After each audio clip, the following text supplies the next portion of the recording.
Hi, Clutter Fairy fans. This is the Clutter Fairy Weekly for February 27th, 2024. I'm your co-host, Ed Gumnick, and I'm speaking with Gayle Goddard, certified professional organizer and owner of the Clutter Fairy in Houston, Texas. Hi, everybody. The Clutter Fairy Weekly is the webcast and podcast that digs deep into the clutter that piles up between you and the life that you want to be living.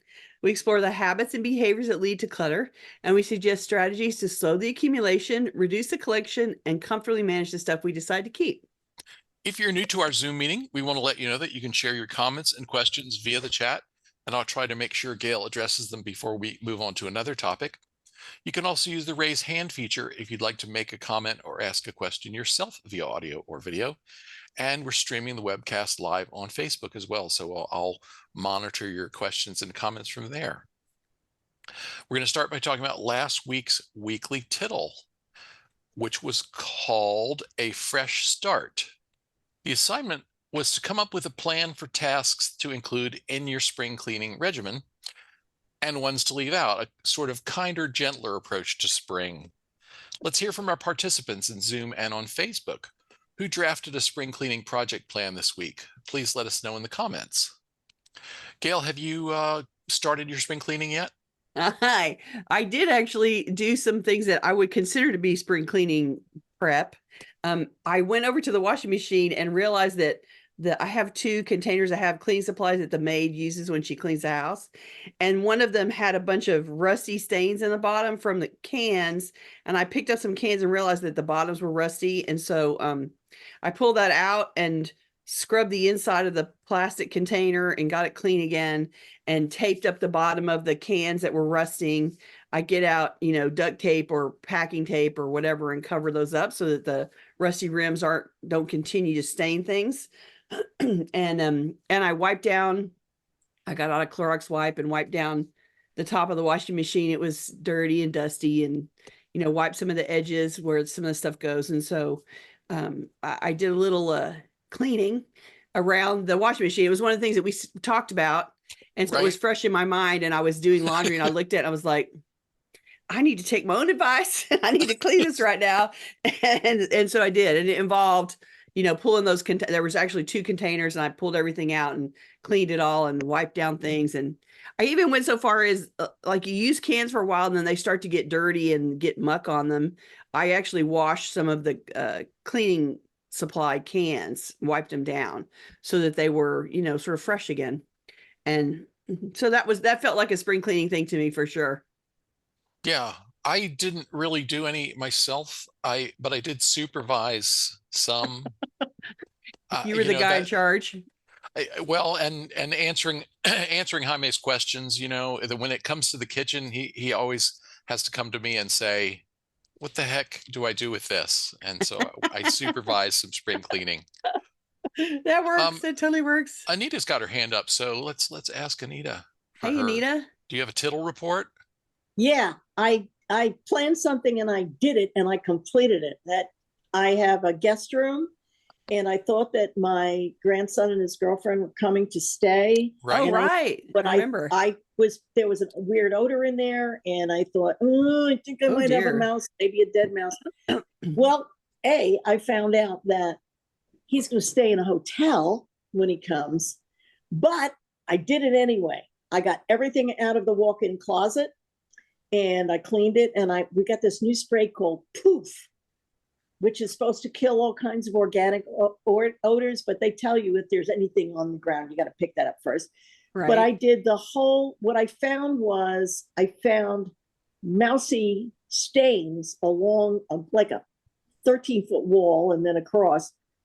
I did that whole edge of the wall with a toothbrush and, rug stuff. Ooh. First I vacuumed, then I did it with a toothbrush and rug spray, and then I sprayed it with Poof. And I vacuumed the whole room, and I vacuumed the whole closet, and I actually wound up taking that closet is all storage. Right. I actually got two big bins. I looked at them, I said, I don't need this stuff anymore. And I gave them the bins and everything in them. Awesome. I went to Goodwill. Anita, well done. I'm so proud of you. Oh, I'm so proud of myself. I can hardly rock and roll, baby. That's awesome. Yeah. I'm going to have a guest sooner or later. Exactly. And I Man. don't want the guests to be mice. And Right. those stupid, those little wooden mouse traps, they work the best. That's how we caught mice in our furnace room. But Yeah. I can't set them up. They keep slamming on almost on my fingers. So my brother set up 2 of them, and we put them in the 2 corners. He put them in 2 corners for me. And now my schedule is once a week. I got to go down. I got to open that room. I got to check and make sure I have no signs of mice in there at all, and no dead ones in the 2 corners. Right. Awesome. You know, you are the second person to recommend Poof to me this week. Yep. I was chatting. That's funny. I was chatting with a neighbor whose dog, I can't really call it accidents that I don't think she has accidents in the house. I think she has willful episodes where she's just a little annoyed, and so she goes in the house. Yeah. Canine revenge. So that's 2 recommendations for Poof. I'm gonna have to check it out. And I can understand you can even use it, like if you have a dog that has, like one of those wrinkly faces, you can put it in the folds. I mean, it doesn't irritate skin or anything. Or wow. If you just have, old dogs get really stinky sometimes. Right. They can't help it. And you can't use a room deodorizer on them, but this Poof stuff is good. It's P-O-O-P-H. So it's Poof with an H. Oh, okay. Gotcha. Thank you for the Tittle report, though. I think it's awesome that you recognized that you needed to do something, and you went down there and made it happen. And you got, as part of, you were basically trying to address the smell, but as an ancillary bonus, you got 2 big bins of things out to Goodwill, and those spaces are now empty. So super proud of you for doing that. That's a great Tittle report. Thank you for sharing. Yay. And I will say that one of my friends, Client Zero, she reported to me that she did the list, but she wouldn't tell me what was on it. So she said we had the list and I had to come over to help her work on it, but she wouldn't tell me what was on it. So I have a little trepidation about what projects I'm going to be working on when I go to her house. Oh boy. But she was super proud that she made a list. Kara says my top 3: clear leaves off the deck and wash the deck. Ooh, that's a good one. Is it just an accident that there are only 2 things on your top 3, Kara? Or did I miss something? Maybe clearing the deck is 2 steps. Jane says, this past week I had the service here to do what I'd hoped would be a deep cleaning. I gave them specific things I wanted done, but they did more of a general than deep cleaning. The next time I decide to pay for the service, I think I need to hire a team that specifically does deep cleaning. I do have the window cleaner scheduled in a few weeks, which is part of my spring cleaning plan. Oh, that's great. And I'm glad that you're doing that so that you're not the one that has to get out and climb on things and use that equipment. So good job. I always had the trouble with when I used housekeepers cleaning services. I always had the problem that any time I asked them to do something different, it threw them for a loop. They would rather someone have a routine, does it every week wants to dust everything. Well, you don't really need to dust. Well, before I had a dog, you don't really need to dust every single thing that's sitting out every single week. And now you have a dog. I'd say, maybe this week you could do, this extra thing that you never do. But I end up doing most of it myself. Catherine says, washed 3/4 of house windows, too cold to continue. Yeah, but good job. 3/4 of the way means you don't have very much left to go. So when it warms up again, you'll be ready to finish. And won't you be happy? And you're probably already looking out through the 3/4 that you did and thinking how beautiful it looks. So good job. Okay, Kara amended her comment. She said, oops. 1, clear deck of leaves and wash deck. 2, that was actually only 1 thing. Oh. 2, go through and organize / declutter garage and wash garage floor. Done. Oh, that's a big one. 3, clean entire fridge / freezer. Done.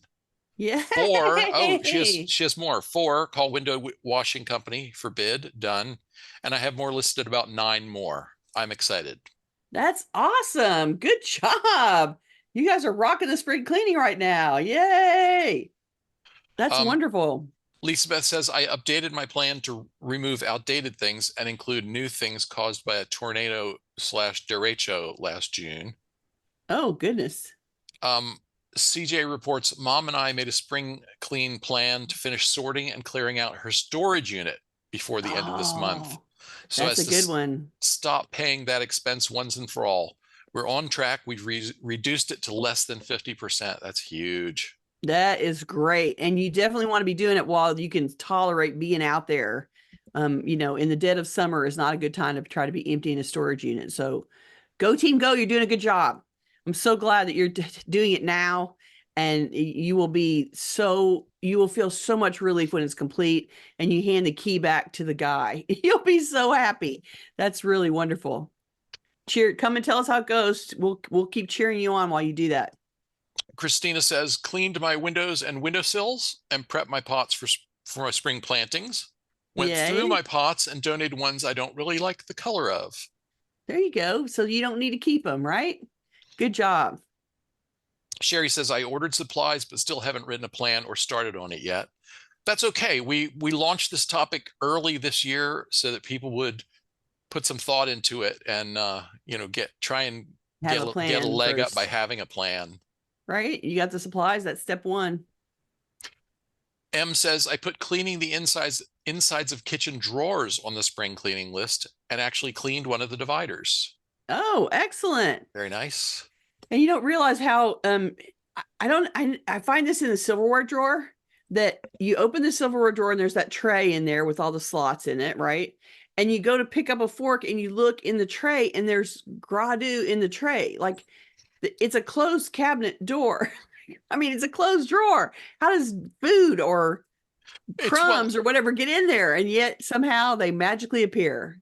In our case, it has something to do with the construction of the cabinets. You know, there's the material is just a little, I think maybe there's a From the particle drawer opening, board. closing. There's some element that's particle board. And so the opening and closing of the drawer just makes this little gritty dust that I know, makes right? me crazy. It's so annoying. So Yeah. every once in a while you have to like pick up all the forks and wipe out the container and put the forks back. Yeah, there you go. That's that's my spring cleaning is, oh God, there's gras doux in the silverware tray again. That's really more than just, that has to be more frequent than once a year. Yes, yes, I'm definitely doing it more than once a year for sure. Well, unless you're the only person who ever takes anything out of the silverware tray. Yeah, but it looks gross. At some point, it's like, that's just, it's supposed to be clean forks. It's not supposed to be dusty forks. And so it starts to feel like I'm, not using clean utensils. So that doesn't suit me. Couple more tittle reports. Bella says, gave away a box and bag of items, planning to give away more. I can't believe how quickly things attract dust and how hard to clean the nooks, how hard to clean the nooks of one thing. Yeah, exactly. Naomi says, I've made a second trip to Goodwill on behalf of my friend. She reported to us last week that she's been doing a lot of organizing work, decluttering work with a friend. Right. Now her bedroom and office closets have gone from overstuffed to having clothes that are nicely spaced out and organized into categories. Isn't that satisfying to look at? I'm sure you feel really proud of yourself when you look at that. You could feel the stress level dropping as you go from overstuffed to nicely spaced out and organized into categories. I know, right? The difference, the mental contrast between those two is very strong, right? Good job. Bella also says listed items for sale, but seems to take forever to sell. I wonder if it's because of my location, because I used to have consistent Facebook Marketplace shipping sales. Maybe the algorithm changed. We also moved to a more suburban area, less transient. Unsure how that would affect shipping sale, though. I do not know. And Shayna says, call the sprinkler guy to repair the system.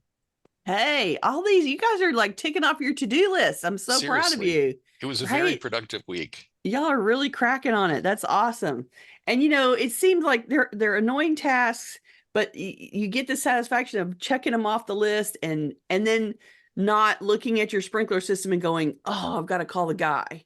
And you have that thought 100 million times. And then once you call the guy, you don't have to have the thought anymore. And it's such a relief. So good job. Everybody's doing great. Okay, I'm going to share two more because they're too good to resist. Okay. Well, Michelle's is a follow-up. Okay. Michelle in Yorkshire reported to us last week about things she'd done.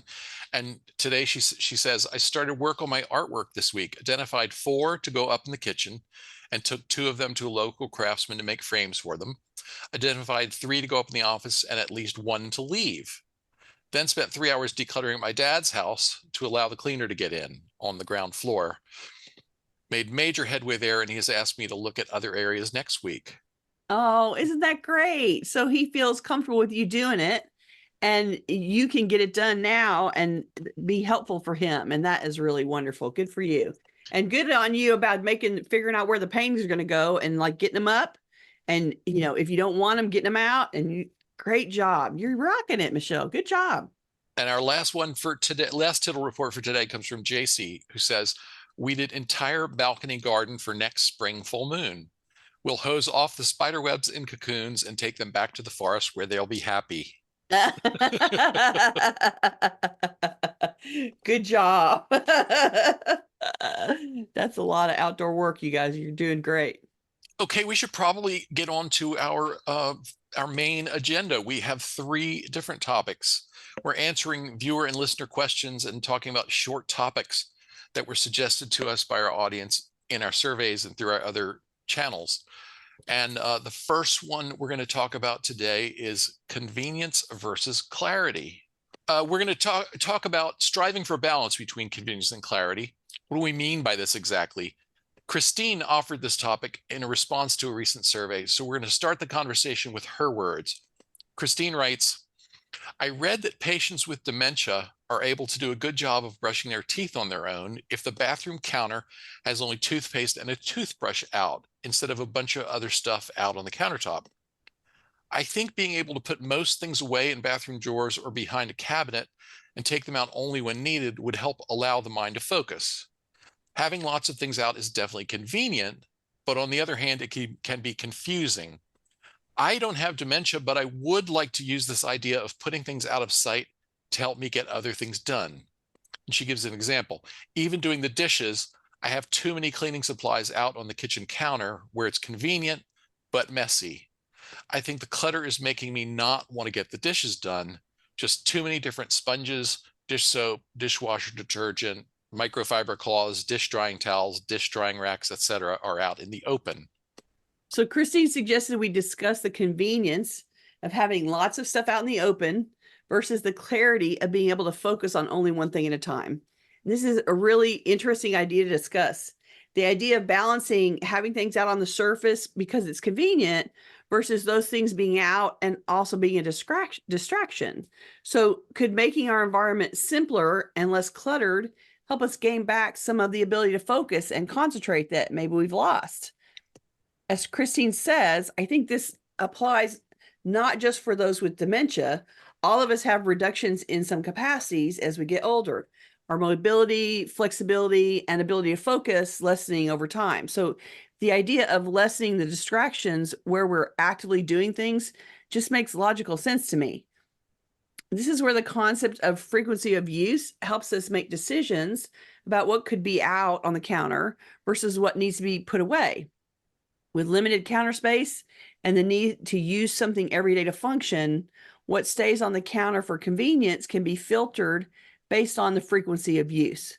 So let's use the bathroom as the example. Counter space is not usually endless in a bathroom. You have to be in there every day to groom yourself and prepare for the day. So you're washing your face, you're brushing your teeth and your hair, maybe putting on some makeup. If you have a big variety of products and supplies on the counter surface, it really becomes difficult to find what you need and to use it. So we have a lot of product options for all these activities, but we can only use one of them at a time. So why do all of the options need to be out? The current face wash, the current toothpaste tube, the current daily makeup. These are the things that need to be available every day. And so makes sense being on the counter. All the million options of other products you can use can wait their turn in a cabinet. When something runs out, you get out a replacement. When you're dressing for a special occasion, you can get out some fancier options for makeup, for example. And the same thing applies in a kitchen. Christine talked about having so many cleaning products on the kitchen counter that it was distracting her and made her avoid cleaning, which is kind of the exact opposite effect you want for buying all those cleaning products. Even if you might use each of your cleaning product options from time to time, you aren't using them all every day. So this is a perfect area to filter for frequency of use. Leave out one dishwashing liquid for hand washing, if you're hand washing dishes during the day. Keep a sponge or a scrubber that you prefer. For some reason, I have one particular stick scrubber that I like. Can't tell you why it's my favorite. It's just my favorite. So that's the one that's out. Maybe you want one product to wipe down the counter every day, and that's enough. When you have a bigger or an unusual cleaning job, you can get out the other options from their storage space. If you have those daily items out, the things that you need every day that are out, it's enough for you to function most of the time. And the rest of the time, you can pull out the products that you need from where it's parked out of sight. I'm using really practical examples here, but I'm trying to illustrate the broader concept that Christine discussed. A simpler surface with less going on beyond the most basic necessities can actually help you focus, get what you want done, and get going about your day. Looking at that lesser collection is less stressful, it's more relaxing. A quieter visual landscape can be more soothing to look over and help you focus. So evaluate your surfaces with this concept in mind and see if you can't reduce what stays out. You might find that your mind feels quieter and more ease, and you can get the daily things you need to get done with less stress. Okay, let's go to some comments. Okay. Naomi says, I think the convenience versus clarity balance works out very differently according to how your brain is wired. Yes.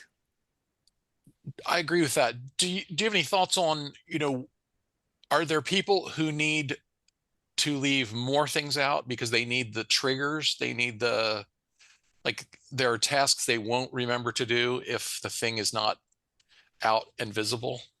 That's a very interesting balance. So I'm thinking of somebody who's ADD, for instance. So they're easily distracted, and they maybe find that visual stimulus overstimulating and takes them off their target, takes them off the topic. But they also want to see things out to remember, like that whole idea of if I don't see it, I'm not remembering to do it. And those things kind of collide, right? Because then you have a whole bunch of things out, and then it sort of defeats the purpose because you can't see any of it because there's so much of it.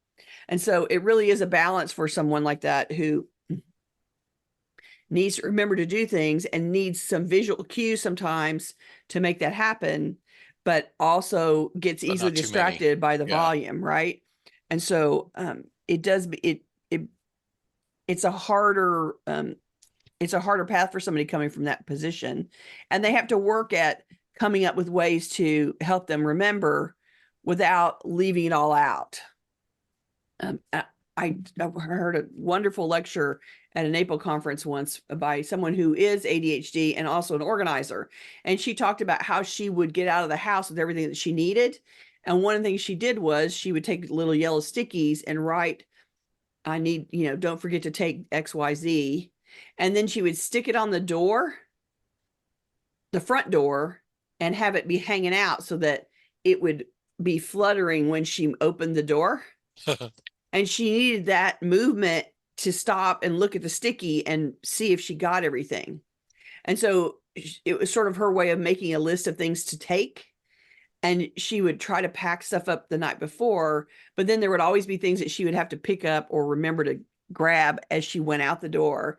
And she would list those on the door frame at eye level so that let them hang over so they would move and flutter when she opened the door. And she needed that level of visual reminder to then look at her stickies and, in essence, look at her list to make sure she hadn't forgotten everything. And I thought that was a fascinating adaptation, and it worked really well for her. And then you do it and you take the sticky down and start the next round for the next day. But it was a good way for her to learn to get out of the house with everything she was trying to not forget. I think anybody that is neurodivergent is struggling with all kinds of issues around task sequencing, how do you set priorities? How do you, manage lists? How do you remember to do things? And that adaptation requires, yeah. And that adaptation requires coming up with special techniques that help you do it. And less distraction is usually a big help. Part of the mix. To circle us back to our conversation earlier.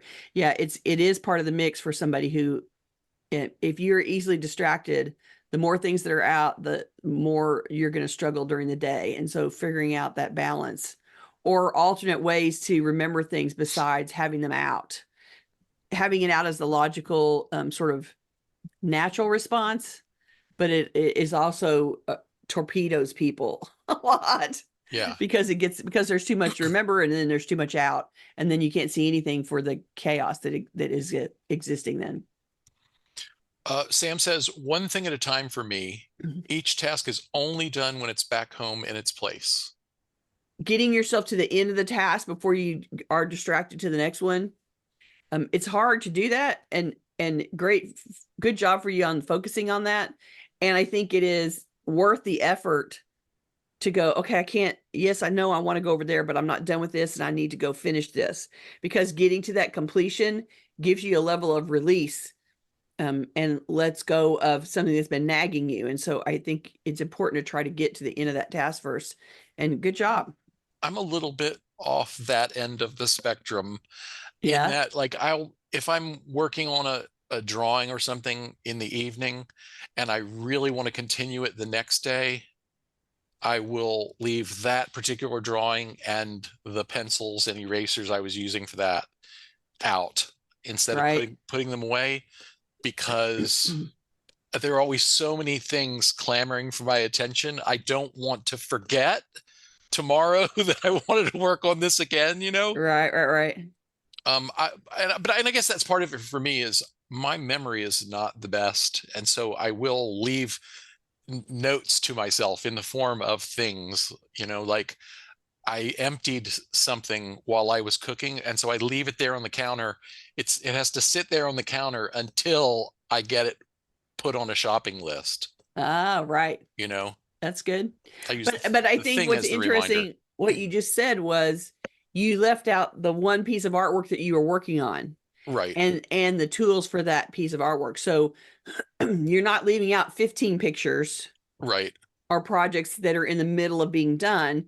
You're leaving out the one that you're actively working on. And one thing is much less distracting than 20. Yeah. Right. So you're making a balance there for yourself, because you're only having the very one thing that you're working on right now. And that's great.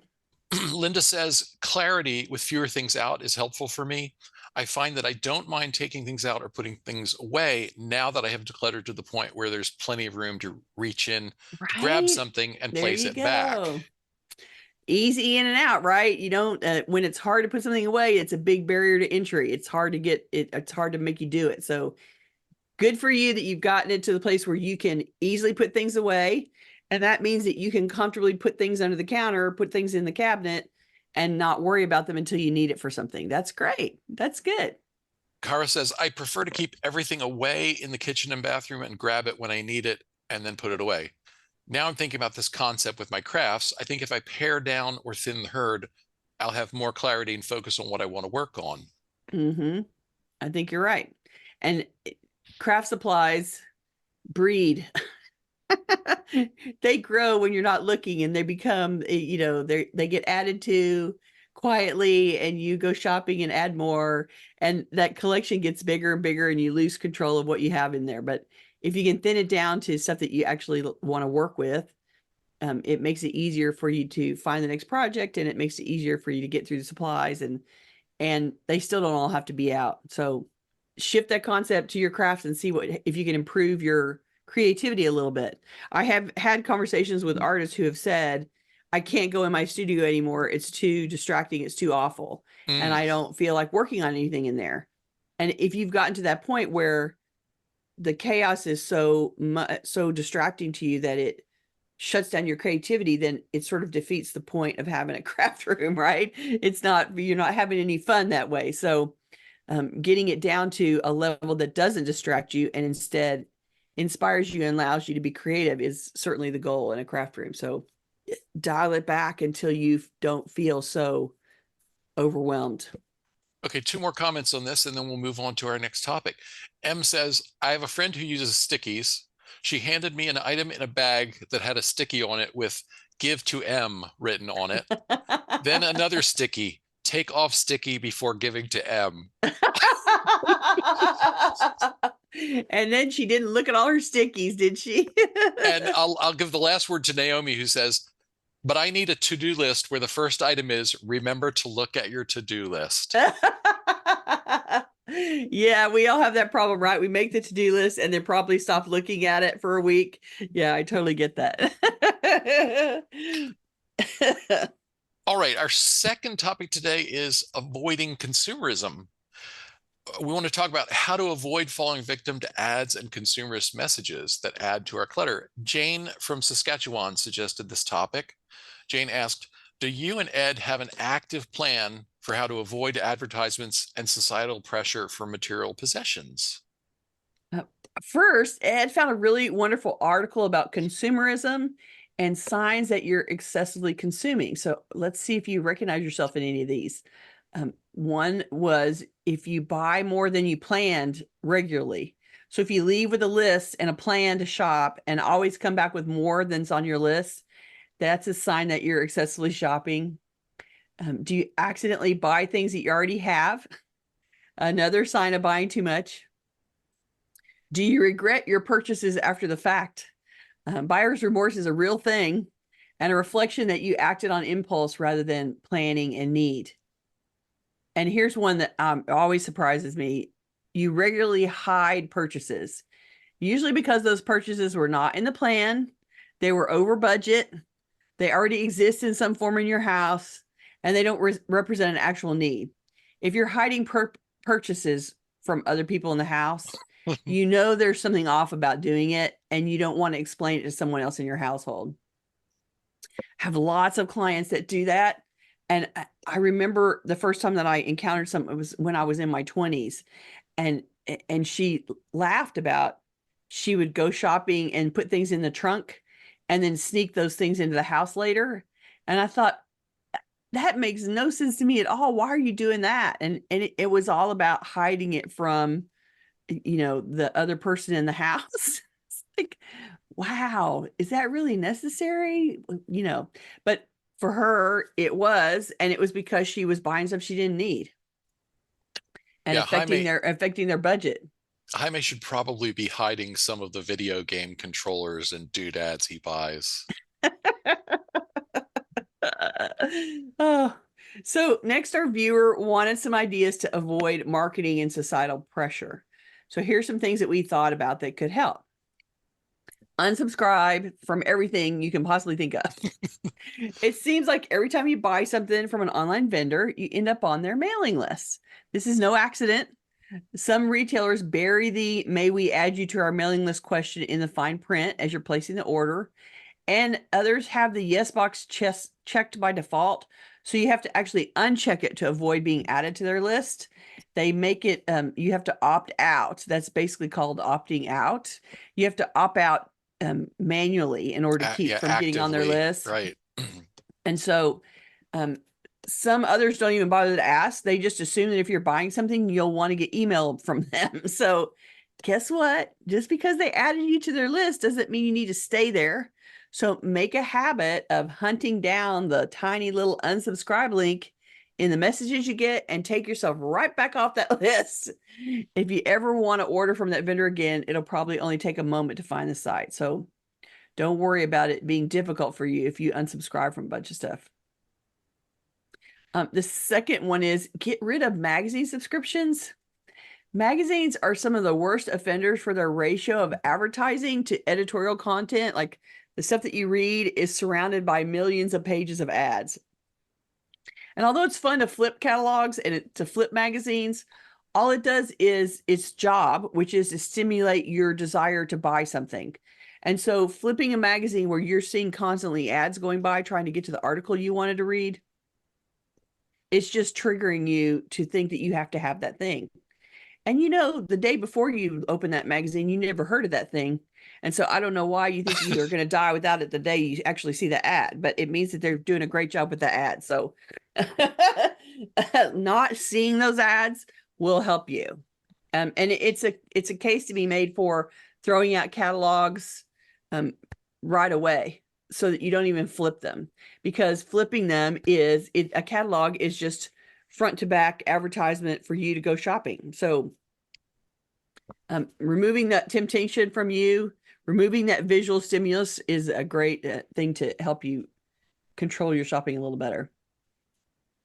This is one about the web, Ed. So can you talk about this using ad blocking extensions? Only a little bit. There are extensions and plugins that you can add to your web browser with the intent of blocking ads.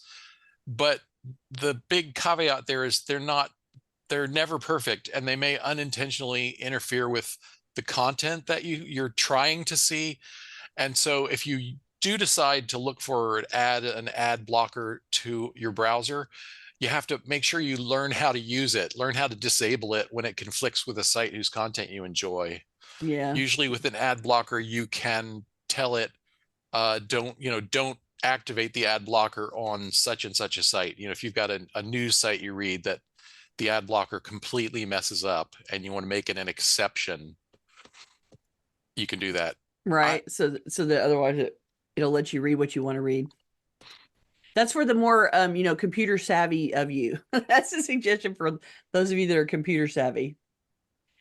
You can switch to the more expensive but ad-free versions of any kind of streaming content providers.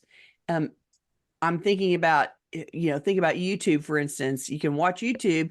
You can pay to subscribe to the ad-free version, and then you don't see the ads. You just see the content you want. So if you think about, you're paying money to stream ad-free, but you're not spending money on stuff you don't need. So it costs you money to pay for the streaming service ad-free, but then it saves you from spending money on a bunch of stuff you don't need. So I think it's a win-win from that standpoint. You're going to spend less money on the ad-free version streaming than you are on the objects you're going to buy after you see all the ads.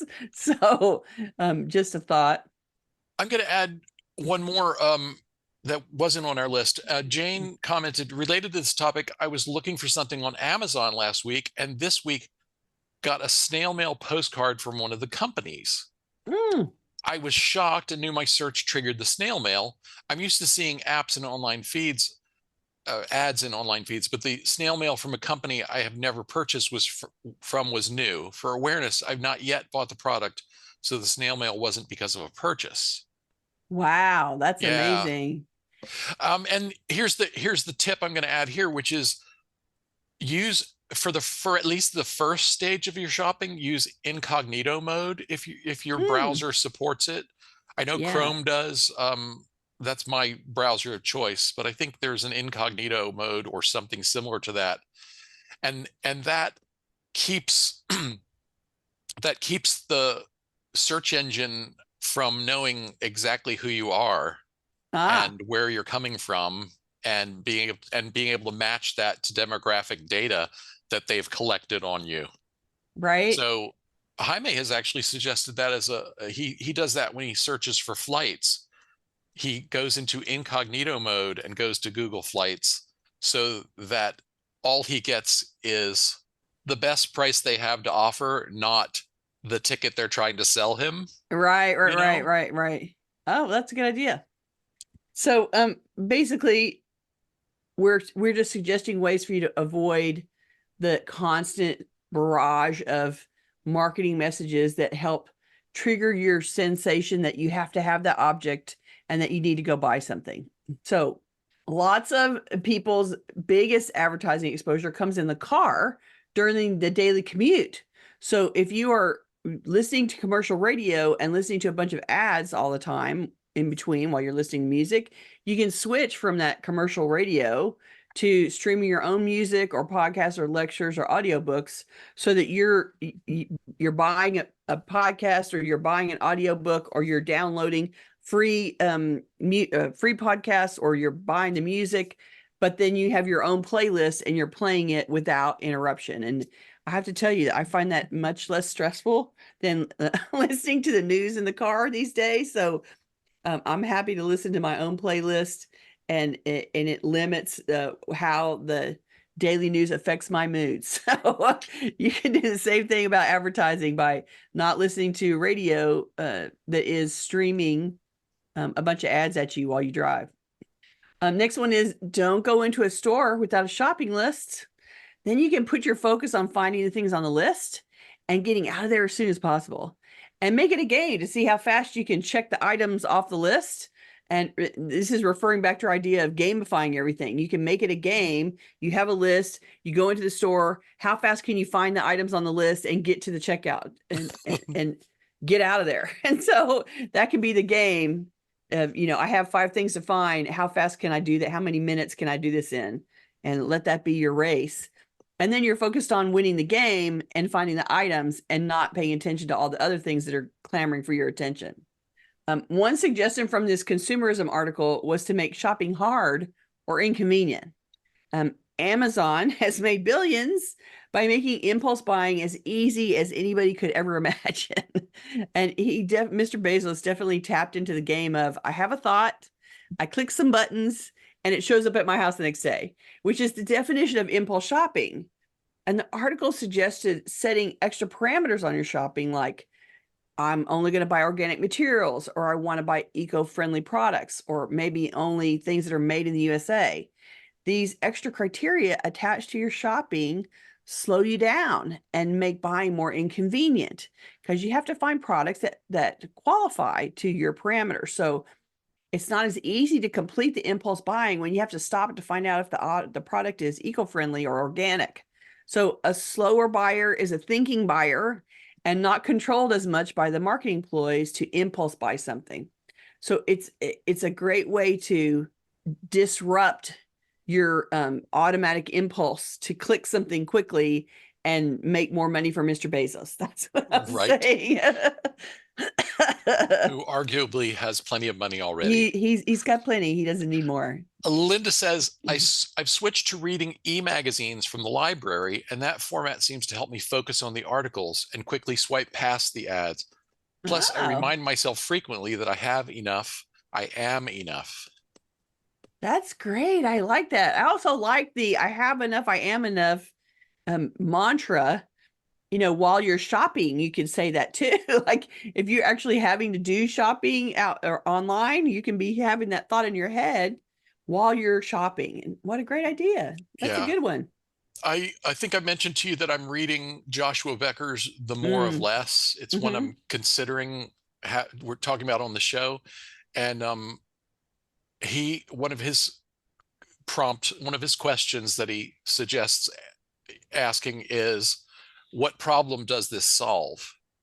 And so before you get another of the thing you have so many of already, ask yourself, make sure you ask that question before you hit the pay now button. What problem does this solve? And if you don't have an obvious answer, put it in your wish list, save it for later. And if the answer is one of their talking points, like if they tell you, okay, this is going to solve this problem, and you go, oh, wow, that's great, it'll solve that problem. Like it's not, if what you think it's going to solve is something they've told you it's going to solve, that's not the talking point we're talking about. Right. Well, yeah, because that's a big part of marketing is they're trying to figure out what problems of yours they can solve. And if they can't think of any, then they think of problems to create for you. Right. Problems to tell you have. Right. And then tell you that this is going to solve that problem. And so I think you need to ask yourself what problem is going to solve in your house, and whether that problem is real or whether they've just suggested it to you. Right. I'm going to give the last comment to Naomi, who says, I think I gave the last comment on the previous topic to Naomi. She's on fire today. Naomi says, alcoholics need to avoid bars, but also get some treatment or participate in programs for sobriety. Analogously, we need to avoid ads, but also work on our internal psychological and spiritual state to break free from the idea that we are what we buy. Exactly. And that shopping as a mental health therapy is not a good long-term solution. Like there are moments in our lives when we go shopping to distract ourselves, or we like the high of immediate gratification. Or I remember there was a time in my life where I was really depressed around a breakup. And one of the things that I did was I would go out to stores and shop. And it was totally a depression mindset thing. I hate shopping. So the idea of shopping as an activity was crazy for me. And it was a reflection of my mental health in that moment, that I was not doing great. I wasn't feeling great. And going to shop somehow distracted me. But recognizing that as a long-term coping mechanism, it didn't solve my problem. It didn't make me better. It just made me feel better in the moment. And I had to do other things to get beyond that moment in time and get beyond that mental state. And shopping was not the permanent solution. And so, as she said, examining how, what our own part in it is, and what we need soothing, what we need healing around, what we need improvement around, supports any efforts to avoid avoid buying triggers, and then finding out why we're more susceptible and not able to be more controlled around that. I want to also give credit for the article we quoted a few items from. That's from the Minimalist vegan site, and I've shared the link in the chat in Zoom, and I'll also include that in the show notes. And the article isn't about vegan. The article is about minimalism. Right. Yeah, it's about avoiding the trap of consumerism. Yeah. So it's a good one. So we'll share that with our audience. Yeah. It was a much longer article. It's very good. Okay, let's move on. Right. Our third topic today is similarities and differences between organizing styles and cluttering tendencies among siblings. Emma suggested this topic. She asked, do your siblings have the same organized or disorganized tendencies that you have? Why talk about siblings and organizing styles? Because siblings introduce the extra factor of coming from the same genetics and growing up in the same household. So in the nature versus nurture argument, each sibling is starting with the same genetic tree and affected by living in the same household. Then again, we all have a unique combination of DNA. So while one sibling might have ADHD and a terrible ability to focus, another sibling might be very neurotypical and not struggle with task sequencing at all. And then what about subsequent life events? Lots of people suddenly start to clutter in response to a traumatic event, like they had to get a divorce, or they lost their job, or the death of a spouse or parent.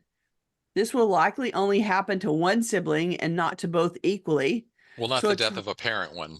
Well, yeah, but the other ones. Right, the other ones. So that trauma might send one sibling into cluttering habits, while the one with no traumatic event to trigger is able to maintain their organized habits. Take my sister and I. She is definitely ADHD and very easily distracted, but she's also very high energy and in motion a lot. She struggles with focus, but she's also developed a lot of adaptive behaviors that help her to get things done anyway. As a contrast, I'm pretty low energy, despite thinking in an organized way. I can get things done, but I don't do anything as fast as she does. What about your siblings, Ed? You've got a large gene pool to cover over there. Yeah, I'm one of 6, and we're kind of all over the map, honestly. And we grew up in a somewhat cluttered, but not like a hoarding house. We grew up in a house that was as cluttered as you would expect a house with 6 kids to be. 6 kids, right?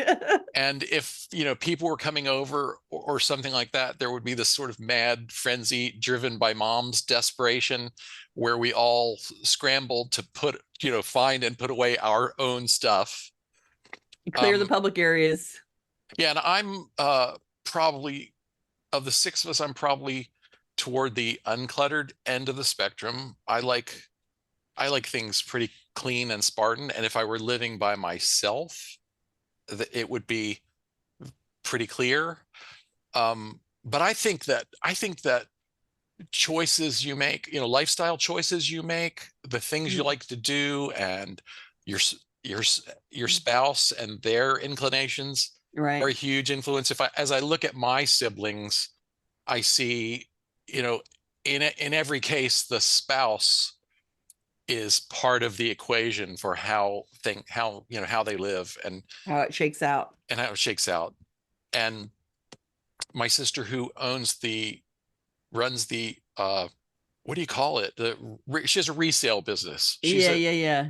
She's a teacher in her day Her regular job, life, right? but she really spends a whole lot more time on the other business because it's a hobby that she's turned into an income stream. But as a result, her house always looks like a storage unit or Yeah, it's a staging area for her business, right? yeah, and she's always trying to she's constantly churning it and moving stuff out and trying to get to a better condition. But it's sort of what she signed up for by having the resale business, right? You have to feed a resale business. You have to feed it with stuff to buy, and it has to be refreshed and churned all the time, right, to attract interest. So yeah, she's got a whole different goal in mind. But she also finds the hobby fun. Like, she gets reward out of participating in the hobby. So she's kind of trading out. I allow myself to have my fun with this hobby, and the result is my house is a little more chaotic than I would probably if I wasn't doing this hobby, right? Yeah. Yeah. And the sister whose husband is the most fastidious and organized, I will not say who that is, but you know them. Yes, I do. Their house is always, well, since the kids moved out, their house is always perfect. Their house is, I only ever see their house when it's perfect. Right.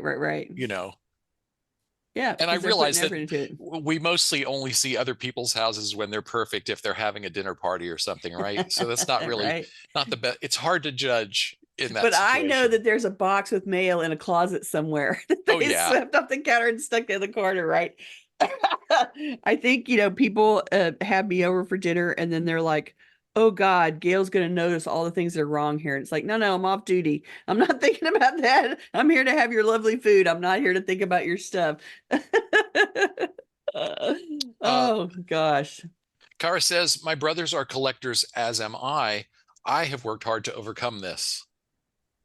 So they don't feel maybe they're like not it's a trying problem so hard. Is right. Yeah. But that is something, like, there is a genetic component to, they have proven that there's a genetic component to someone who is diagnosed with hoarding syndrome. And so it sort of runs in families, right?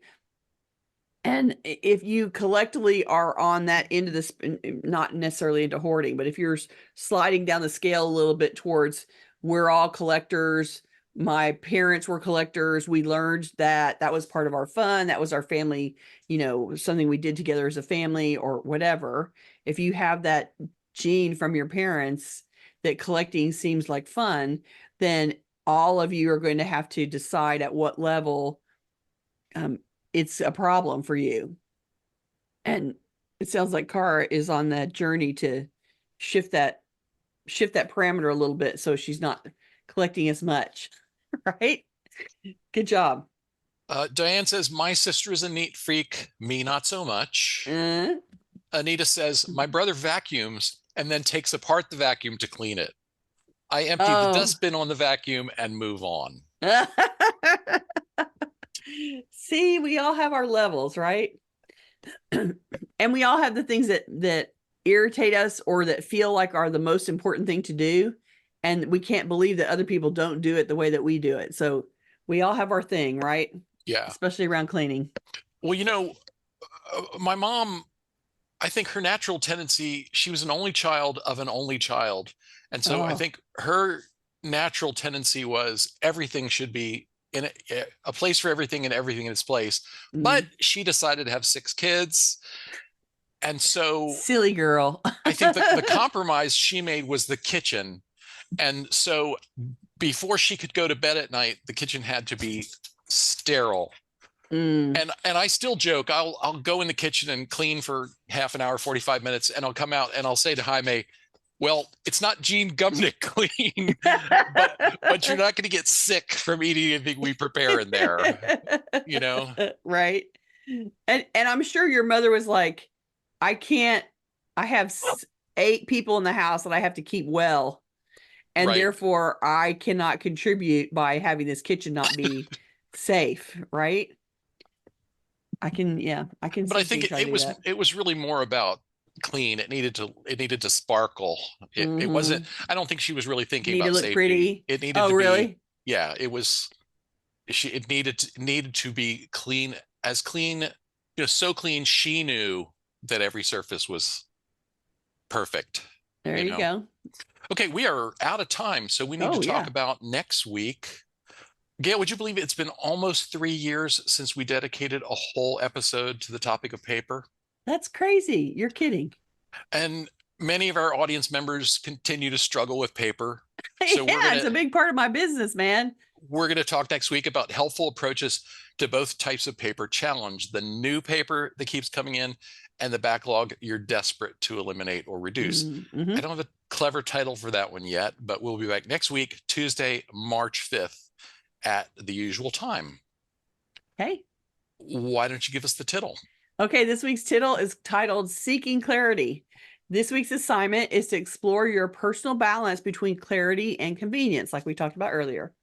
Select a high-use area of your home, for example, the main bathroom counter, the area around the kitchen sink, the living room coffee table, or your bedside table.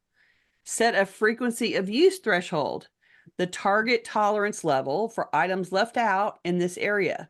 For example, you might decide that the only items left in sight will be those that you use multiple times a day, or you might set a lower threshold by leaving out anything that you use at least once a day, a couple of times a week, once a week, etc.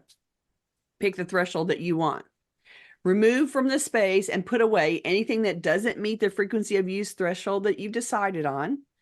And then live with the clearer space for several days and pay attention to how it feels to use the area. Do you feel a greater sense of clarity? Are you inconvenienced by having to go looking for the items that you put away because you use them less frequently?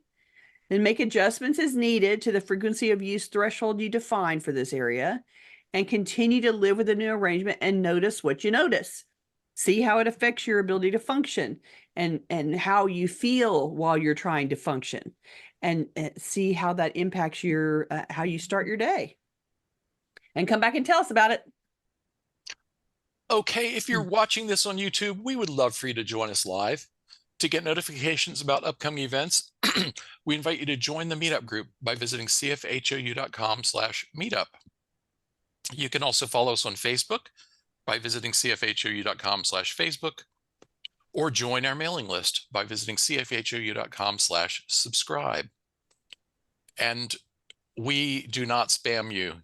You get like the most I think most we have ever sent anyone is 2 emails in a week.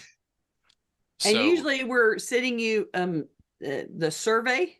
If we do a survey, we send you out a survey so you can answer our questions in advance of a topic that we're going to talk about. And we will probably send out a paper survey this week. It makes sense for us to do that. Definitely. And then we're sending you, oh, by the way, the episode is published. Yeah, here's the links. And so that's the kind of stuff we send. We love to hear from you, so please keep your questions, comments, and topic suggestions coming on YouTube, Facebook, or anywhere that you find us. You can always reach us through our website at clutterfairyhouston.com. Thanks, everybody, for joining us this week. You know that we love it when you're here, and we will see you next week. Bye-bye. Bye.